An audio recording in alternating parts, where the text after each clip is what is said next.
vivant, tu sais. On le sait, toi et moi, par rapport au masculin, l'ouverture à la vulnérabilité, c'est pour plusieurs hommes, ça demeure un enjeu. Tu sais, ça serait, selon toi, les blocages, les résistances que tu vois qui pourraient freiner l'élan des hommes à s'inscrire à un tel voyage, là. Ben oui. T'as raison, tu sais, c'est pas naturel chez les hommes d'accueillir la vulnérabilité puis de la partager.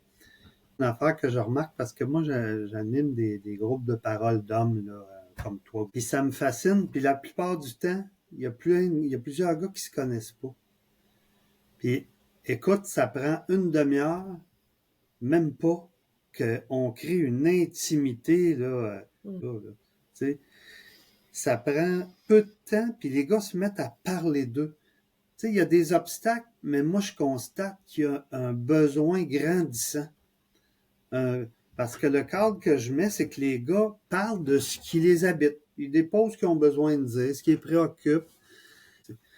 Mais ce qui aide, là, parce que l'obstacle, c'est tout le conditionnement masculin qui part de bien loin. Tu sais, commencer à parler de ce que tu vis, de tes préoccupations, des peines, des insécurités que tu as, mais c'est comme perdre son identité d'homme. Tu sais, c'est comme se montrer faible et s'affaiblir là, tu sais, en même temps. Mais là, ça fait pas ça.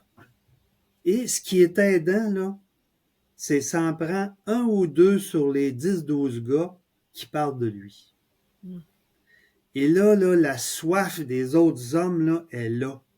Le besoin, le désir, et ça devient un lieu de confidence chaleureux, puis ça crée des liens. Tu sais, c'est ce que je leur dis tout le temps. C'est pas extraordinaire ce qu'on fait là, mais c'est extraordinaire ce que ça donne.